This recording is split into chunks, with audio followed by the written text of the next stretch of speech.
First of all, I express my sincere gratitude to Mr. Manish Gandhi and his organizing team for inviting me here. And I am really impressed by the efforts and achievement of this Gandhi group, which has their own within the short span. I wish him all success. So my talk related with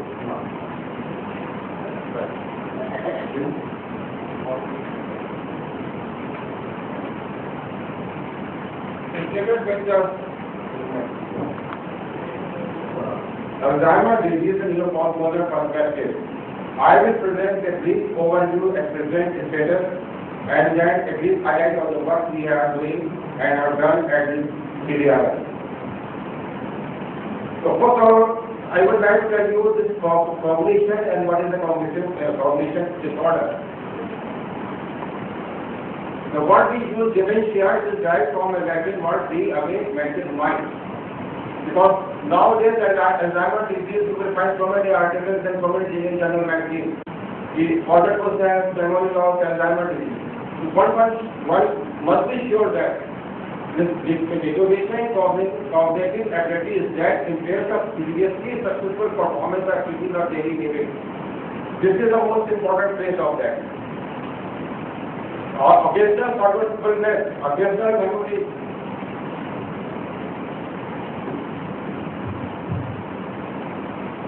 This occasional forgetfulness, occasional memory loss is not dementia.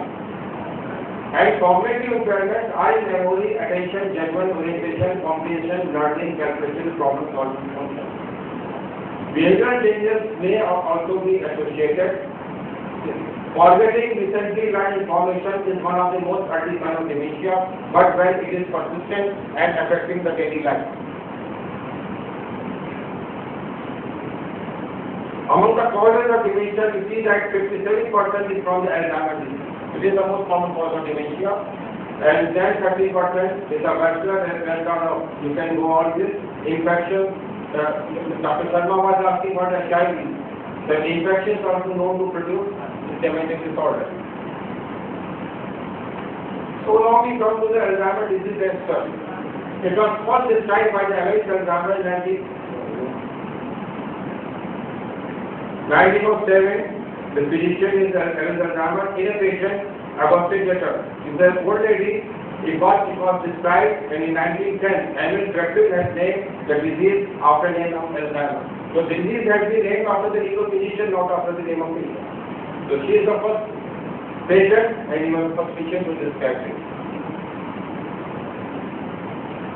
Then just we move, that is the important thing to learn, that warning signs of Alzheimer's disease. Memory loss. The recent memory loss is the earliest sign. The person may take it backward, but he has forgotten, he has taken it or not. But he may tell you 10 years back, some function what he has eaten. So recent memory loss is there. Difficulty in performing familiar tasks. Problem with the language, he started speaking and suddenly forgets in between what he has been speaking. Disorientation to time and place. One of the earliest signs here happens that an elderly person moves from his house, goes for a morning walk, he was generally going to park, coming back to home, but gradually he starts forgetting his home. And then he is unable to search his where is the home. If some elderly person complains in the family that I feel difficulty to locate my house after traveling from the park, this may be the earliest sign of Alzheimer. But sometimes what happens is a young person can walk from his house, because he is something another in his thought. He was thinking something else, he moves ahead, then he thought, oh, I left my house, he come back. So that is not dementia. So persistent, forgetting, that is the dementia. Then poor or decreased judgment. Earlier they used to take you ask something, they will reply you and they give you a precise opinion. But there they cannot. Problem with abstract thinking is in that taking every judgment and of this bank account, maintaining and suggestion. Misplacing the things that happen very commonly. They suppose their wristwatch in the refrigerator. They suppose that something not at proper place. An occasional mistake may happen with everyone. But if it is happening persistently and it is affecting their daily life, elderly person, then it should be consulted taken to a neurologist or psychiatrist. Changes in mood of behavior, they go more in a depressive mood. Changes in personality, loss of initiative. So this type of symptoms is appears in an elderly person in a family, but if it is happening obviously not problem, but it is persistently affecting his life or life, one should consult a neurologist. Then we come to the Alzheimer disease, the characteristics. It is an age-based disorder. More than 60 years when the age is advancing, then it appears. Dementia, I told you the symptoms. Then neuropathology, this classical tract in the brain, particularly in the hippocampal area, which is more involved in the detailed memory analysis. In the morning, chief just told you that mouse has to increase their caliber in hippocampus. So it is the hippocampal area, which is more involved in cognitive functions and intelligence. In that, there is neurotic plaque, neurofibrillary tangle, and neurodegeneration. The first factor is the age. If you see that as age advances, this is the incidence of AD, it goes on increasing. I have put the incidence on non-AD also. Just to make it point, though the incidence of AD increases with the age, but at the same time our elderly person, majority of them are non-defective. So don't think that if a person going in aging, he will become defective. So 85 to 89, it may go to 25%, but 75 or 80% elderly person may remain normal. So there should be no fear of aging.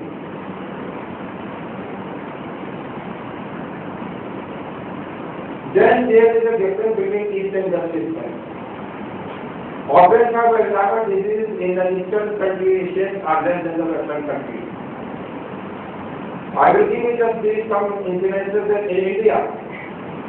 In 65 years with the older age ranging from 1% in rural Mumbai, while in Haryana down here to 0.7 in urban Chennai. While the similar age in the western countries is 10 to 15%. The lowest reported from any year in the world where Alzheimer's disease has been statistical. So we have much lower incidence in India with the greater epidemiological studies stage. Second, from China, Taiwan also shown a lower risk of Alzheimer's disease as compared to western countries. There is a very interesting study for the Japanese friends are here. The two recent investigations in the rural area of Japan revealed Alzheimer's disease is often 3.5% of user age 55 or more. The reported in 1996 among the older Japanese Americans living in Washington and in Hawaii revealed the number of Alzheimer's disease cases much higher than that estimated in Japan. And closely resembled finding for North American Europe. They are very interesting findings. That means that lifestyle of place where you live just also has a some effect. But mind it, as a kind of knowledge, it is impossible to predict who will get Alzheimer's disease. No one can predict that he will get Alzheimer's disease. It can decide to anyone irrespective of gender, caste, creed, culture, or socioeconomic status. But one fact is emerges that incidence in Asia is greater than the African continent. The characteristic of neuropathology, both of the important is a normal brain, 8-man brain, this is the 80 brain. If we superimpose these appreciate, there is a shrinkage of this brain, small size, this is the normal brain, the shrinkage of upper cortical layer. So the brain mass is reduced. Here another comparison, healthy brain in the same age group and it is advanced Alzheimer's. So you can see the sulci in the eye has lost and it is a brain mass is reduced. Then the neurodegeneration is completely very specific in the area of hippocampal, cholinergic neurons. These are the affected brain areas, I will not go into detail of that. More important is here, they can decrease level of acetylcholine. Acetylcholine is a neurotransmitter. Neurotransmitters are a specific chemicals present within the neuron and which are released in response to the action potential and they carry the effect there. So acetylcholine level is reduced when cholinergic neuron is lost. Because this is the whole, this is the basis of the exogenous treatment. Then they are co-in-line cholinesterase which is involved in the synthesis of this, and acetylcholine which is involved in the metabolism of acetylcholine. So cholinergic deficiency has been demonstrated by experimental studies and in human the causes cognitive deficit. So acetylcholine is the key neurotransmitter still today around our knowledge, which regulates learning and memory function as well as the cognitive behavior. And that very neurotransmitter and neurons are lost and degenerated in the Alzheimer disease.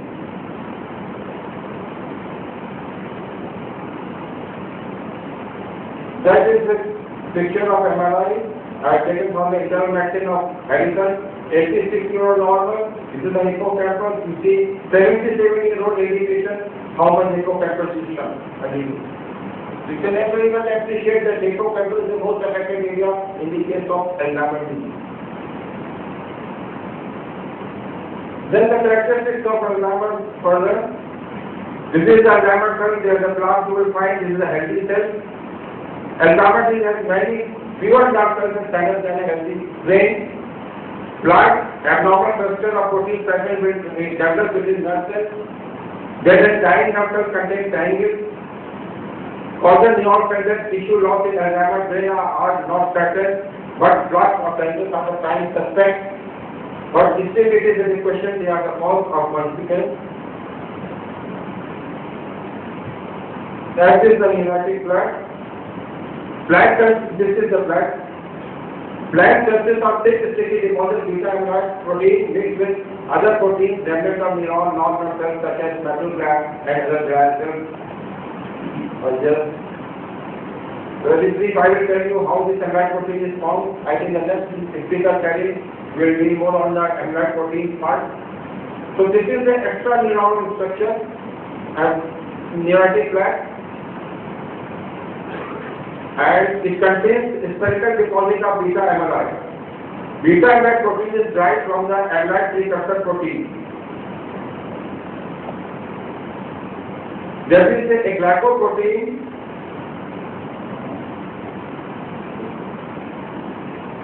A glycoprotein which is present here.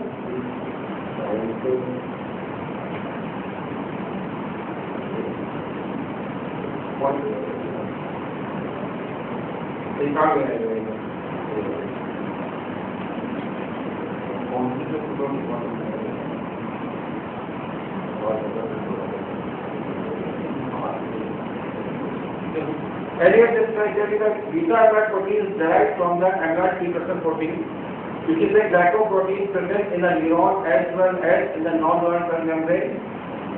This protein is cleaved by C-reactase enzyme.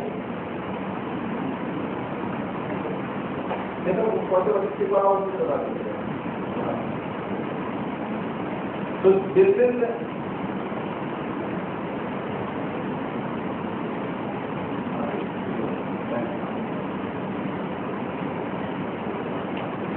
the beta amyloid protein. This is the N1 terminal. This is the C terminal, 71 amino acid protein.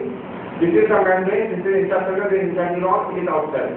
It is cleaved by the beta secretase 652 and then by the gamma secretase S40. 1 to 40 sequence is the normal and it is released in soluble. But what happens in Alzheimer is the 42 sequence is released.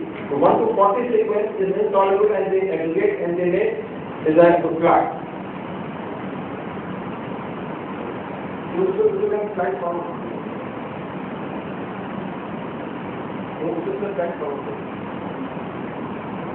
So here, this is a picture form. This is the amyloid protein, spherical. This is the ATP molecule total, and then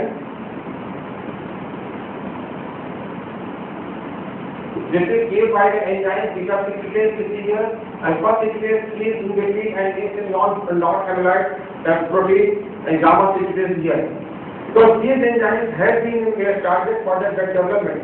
Because this amyloid protein has been suspected to be the major cause of Alzheimer's disease. So inhibition of this enzyme may block the formation of beta amyloid. 1 to 40 is soluble.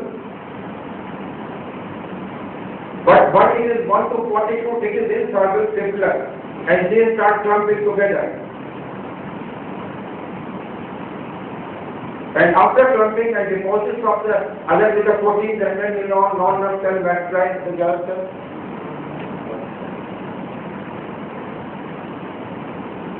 They make a plaque. So this is the formation how the plaque is formed. So second pathology was the neurofibrillary tangle. The major difference, the plaque was outside the neuron, but the tangle is within the neuron. And in this, there is a distorted psychostructure structure. So, and it contains hyperphosphated form of a microtubule associated with protein tau. So this is second abnormal protein, but it is present within the neuron and it destroys the neuronal structure, while the amyloid protein and plaque was outside the neuron. So these are the two abnormal proteins which have been very intimately associated with the Alzheimer disease. This is the picture of the just an ideal Alzheimer. You can see the red brain loss, mass is reduced, then gradually brain is shrinking, and this is the amyloid deposit, and disease advances, more deposit is there, and stages of brain is there. 80 patients given average 8 years, but some people may give 20 years. The course of disease depends on the age, diagnosis, whether a person has a health condition. Moreover, Alzheimer's disease itself is not a fatal, but the patients of Alzheimer's disease are more prone for the accident. And it occurs in the elderly person, so you cannot say it is died of disease or it died of natural aging. So now after that, why it happens? That's the big question. You name any factor, and you will find that has been implicated in the disease. But the most important thing which has been clinically proved and has delivered something in the clinical situation. So most important is that acetylcholine. And then other neurotransmitter and supported, but the most important neurotransmitter is the acetylcholine. Then hormones, insulin and estrogen. Estrogen has been the great hike of after 4 years of mother babies, they say they are cognitive ability SRT. But now we say large number of trials have been done and it has not been proved conclusively that estrogen plays a key role. Free radicals, of course, it is any degeneration, any cell degeneration where non-neuronal free radicals are there. Abnormal protein, I have just discussed earlier this, and more the next section you will find more details on that abnormal protein for section of Dr. Kelly. Inflammatory causes, glucose diet, neuron apoptosis, industrial calcium, advanced, and all type of drug therapy has been applied on this basis of this. The genetic factors, there are 3 genes have been implicated in earlier lecture. Yakama, we have seen that he has told about this. On chromosome 21, this APC gene is located.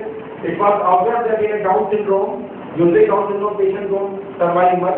There is a trisomy on the chromosome 21. If they survive less than 40 years, they show the features of AD.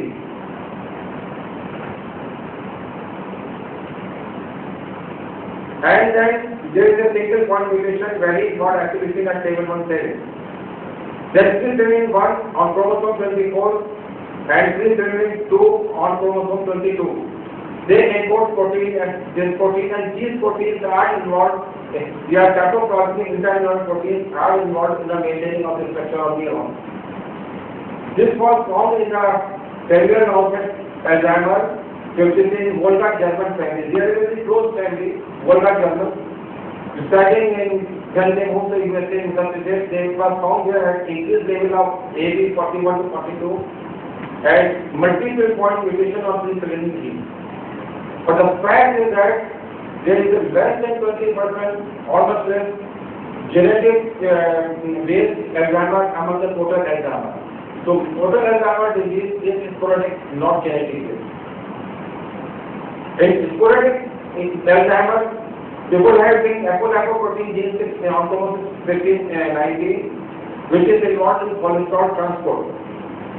There are 3 alleles, 2, 3, 4. 4 is linked with the onset of aging and AD, sporadic AD. While 4 is why this 2 and 3 has been present as a protective. But this we cannot say on the basis of this. This FOBE4 genotype, it will develop in Alzheimer. It has been found to be linked with 30 to 40% sporadic Alzheimer. But this is one of the highest occurrence genes in sporadic Alzheimer.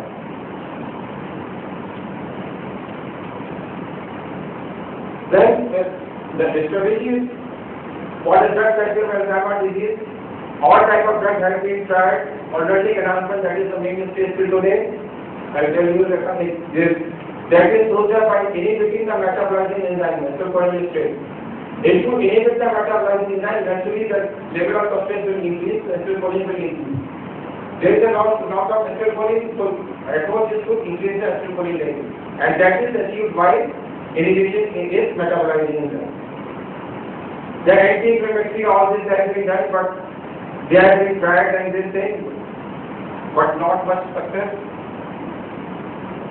So I will come to the drugs which have been approved and used.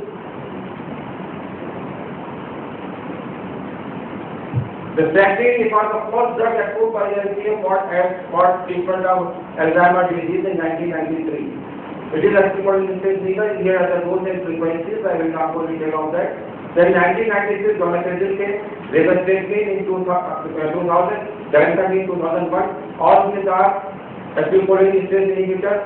While in 2002 we have a non-acetylcholine inhibitor, drug memantine, which is NMDA receptor blocker, partial and BDNF stimulator. The most common approach at the moment is combination of donepezil with the memantine. Acetylcholine inhibitor, they have shown very promising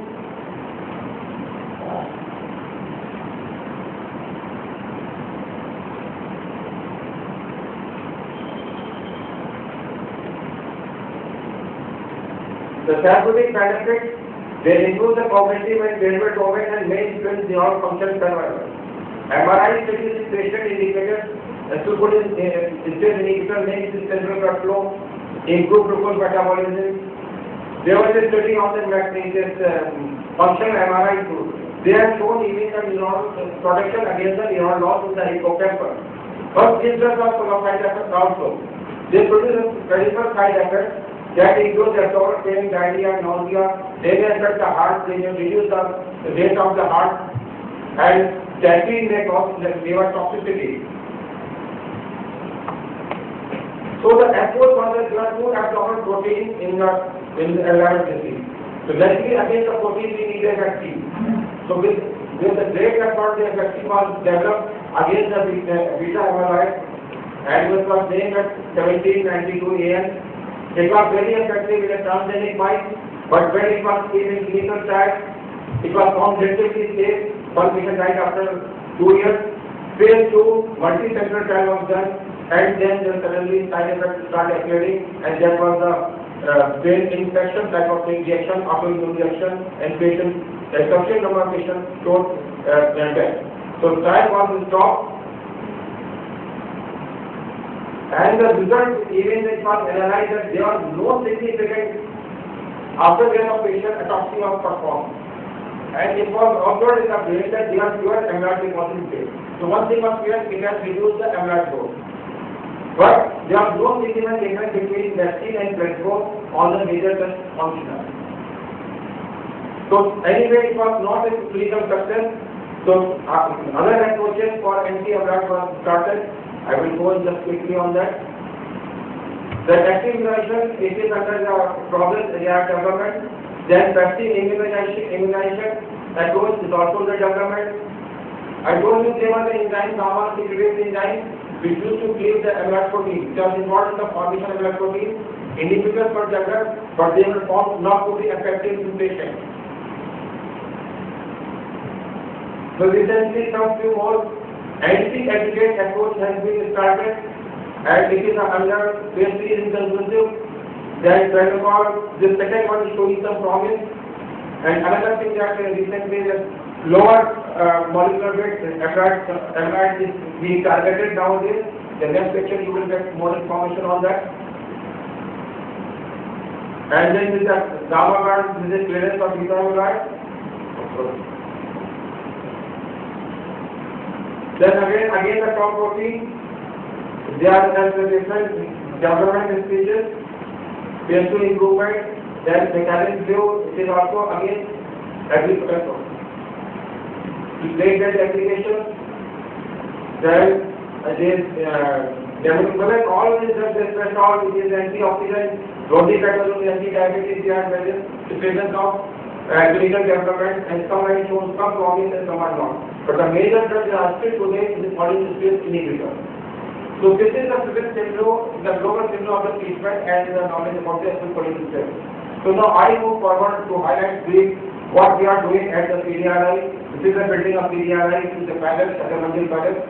Jaipur is a full of a city of palaces, but in Lucknow we do have a palace, but it is not for tourism but for the research. So we are investigating that the roles of isoform, isocholinergic, brain structure, central draining system, memory function, in experimental models of memory impairment, and other efforts to develop drugs for AD in memory impairment, therapeutic potential of synthetic and alcohol. So we were all acetylcholinesterase enzyme because we know this still today the proved therapeutic target is acetylcholinesterase. It exists in two molecular forms, G4 tetramer and monomer. G4 more in the brain and tetramer in the periphery. So we try to do these isoforms at differential role in anti-memory not that. Producting has been explored, and we had published this paper against validation, secretion stress, profiling, distribution on this. But I will more concentrate on this memory, this thing to tell you. This is the one model, the passive ardent shock. Pointer. There is a box in which one chamber is the lighter, one chamber is the dark. Yes. If the lighter is the dark, dotted stars, they prefer darkness, they move to dark. When they move dark, they get a shock. So also on the first day, they move very quickly and we record the time transfer time. Next time, they avoid going to shock. And this is the learning. This scopolamine is a muscarinic antagonist. When we give, it does not move to this, it moves quickly to the transfer time. This is memory capsid. When we give dextrine, Valgol is a polynuclease inhibitor and glycolyl drug, it improves that memory by showing increase in transfer time. So this is a essential setup in which we study the molecular form.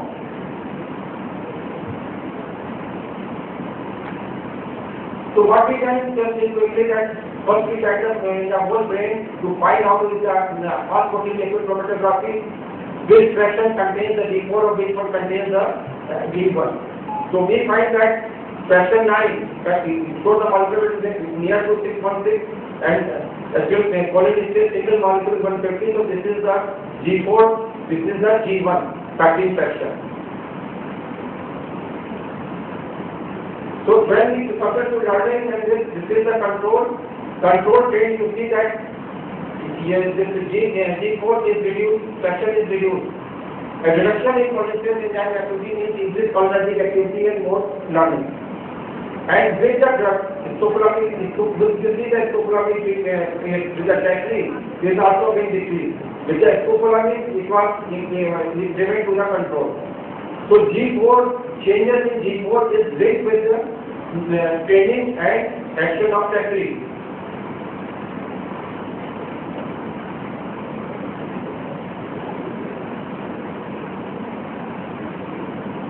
When we come to this G1,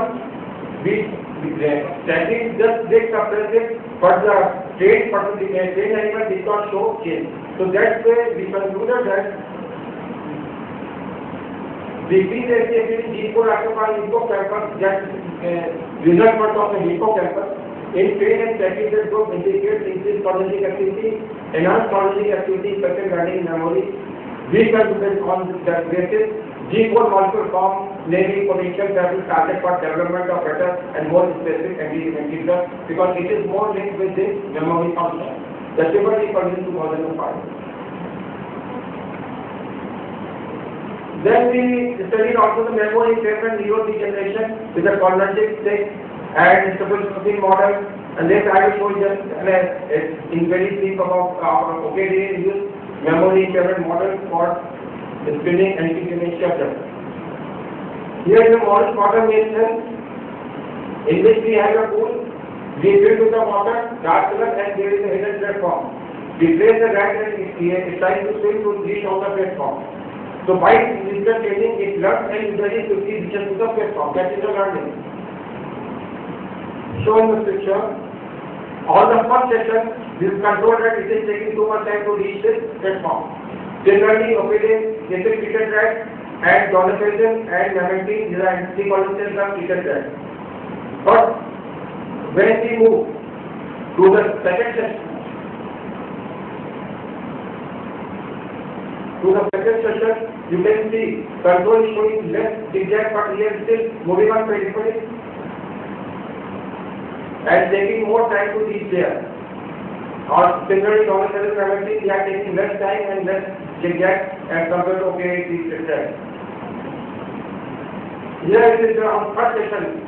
Daily is one session of each time. This on third day, you see that drag and totally learned and it is one step to platform. Similarly, while in opioid treated, it is still taking more time and moving here there to reach the, and sometimes they can't reach it.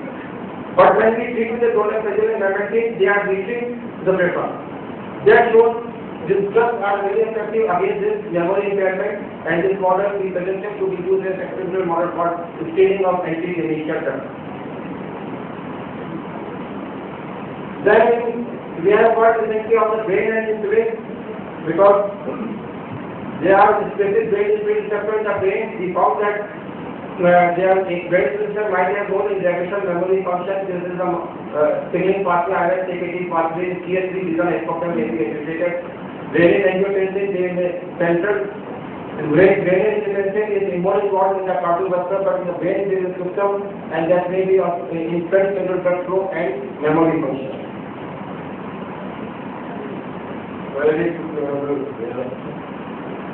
Then, as in the introduction to actually we want a drug for the patient.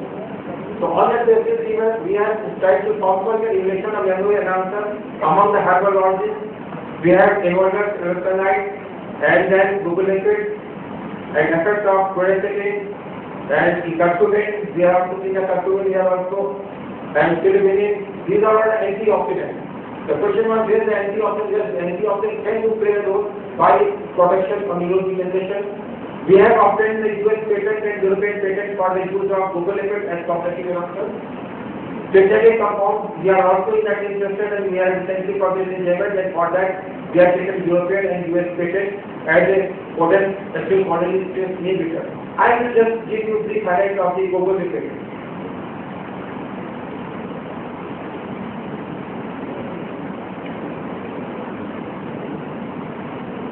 Glucolipid is a gum gluculum.